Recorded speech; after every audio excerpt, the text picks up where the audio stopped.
Capital mind कुछ नए product या कुछ नए वेंचर्स करना चाहती है, म्यूचुअल फंड भी आप तैयारी कर रहे हैं, AIF फंड की भी तैयारी, उसके बारे में बताइए हमें थोड़ा। हाँ जी, हम वैसे जैसे हमारे हम जो भी पोर्टफोलियो मैनेजमेंट सर्विस चलाते हैं उसमें अबाउट 850 करोड़ हम मैनेज कर रहे हैं और अबाउट 1500 करोड़ पे हम एडवाइस दे रहे हैं कुछ कस्टमर्स के लिए।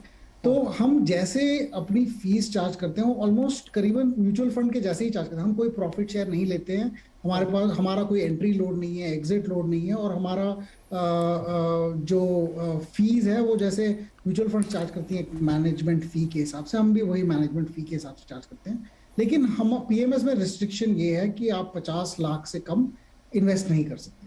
तो हमने एप्लीकेशन भरी है सेबी के साथ और वो अभी इन प्रोसेस है। Hopefully if they give us a licence then फिर हम अपना भी म्यूचुअल फंड लॉन्च कर सकते हैं, ताकि फिर हम सारे लोगों को सर्विस कर सकें हमारी स्ट्रेटजीज के साथ। और थोड़े से टेक्नोलॉजी को यूज करके इस बिजनेस को मतलब और सर्विस इन्वेस्टर्स को ज्यादा सर्विस करें और अपॉर्चुनिटीज एनहांस करें। AIF भी एक और तरीका है जिसमें हमने स्पेसिफिकली कुछ ऐसे कस्टमर्स हैं जो हायर रिस्क लेना चाहते हैं और वो हम PMS में नहीं लेना चाहते हैं, तो उनके लिए हमने स्पेसिफिकली एक AIF के लिए एप्लीकेशन स्टार्ट किया। वो प्रोसेस आई थिंक दोनों का काफी टाइम है, I think at least 1 year 1.5 years from now minimum.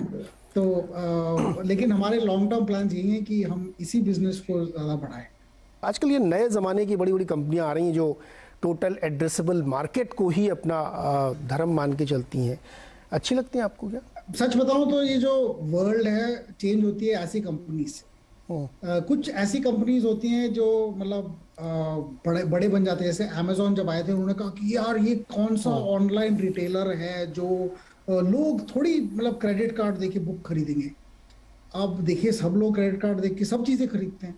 वो जो नई नई कंपनीज हैं उसमें से कुछ कंपनीज आके दुनिया को बदल देंगी, इंडिया को भी बदल देंगी जी। लेकिन इसी जर्नी में कुछ कंपनीज जीरो भी हो जाएगी। मतलब रिस्क का मतलब ये है कि ये हाई रिस्क गेम है, हाई रिटर्न्स गेम है, रिस्क भी बहुत ज्यादा है। लेकिन मुझे ये लगता है कि आजकल के जो कंपनीज जो रिसेंटली लिस्ट हुए हैं शायद उनमें अभी प्रॉफिट का कोई मतलब व्यू नहीं है, और अगर प्रॉफिट की तरफ जैसे जैसे बढ़ती जाएंगी उनकी वैल्यूएशंस भी उतनी इंक्रीज होती जाएंगी ओवर टाइम। और जब तक वो नहीं दिखाते कि वो प्रॉफिट की तरफ जा रही है उस टाइम तक उनके स्टॉक प्राइसेस भी डिप्रेस्ड होंगे। एक टाइम पे ऐसा टाइम आएगा, हम इन सारी कंपनीज को काफी ओन करते थे लेकिन हमने कहा कि देखिए अभी प्रॉफिटेबिलिटी का मतलब रूट नहीं दिख रहा है, लेट अस वेट।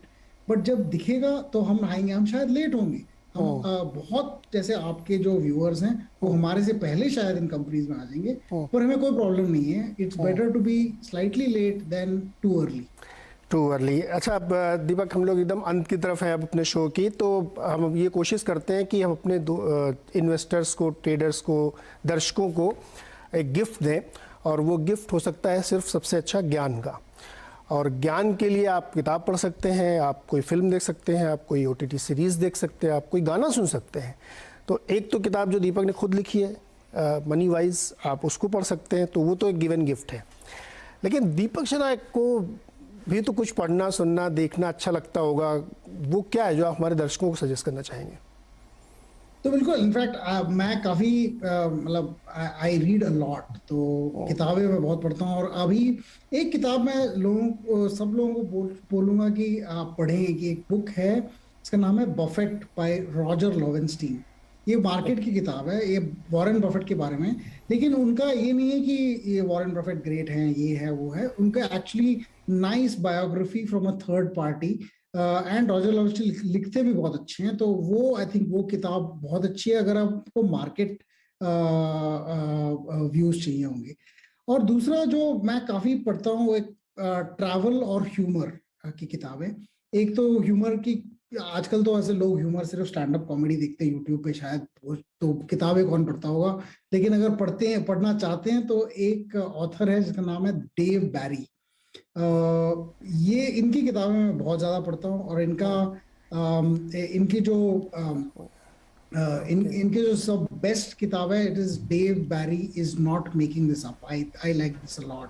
तो ये मैं कहता हूँ कि market, this is nothing to do with markets, but it's a very good book. आप अगर पढ़ेंगे तो एटलीस्ट मार्केट में तो काफी आजकल ह्यूमर तो नहीं दिखता है, तो बाहर के लाइफ में स्माइलिंग और हंसना is a very important thing. Deepak ने हमें बहुत कुछ सिखाया और हमने समझने की कोशिश की कि दीपक शनाया कैसे सोचते हैं, मार्केट को कैसे अप्रोच करते हैं और कैसे इतना बड़ा पीएमएस चला रहे हैं इतने सक्सेसफुली। और I can one of the best PMS कह सकता हूँ मैं रिटर्न वाइज, और बहुत कम फीस में ये चलता है। बहुत बहुत शुक्रिया हमारे साथ जुड़ने के लिए।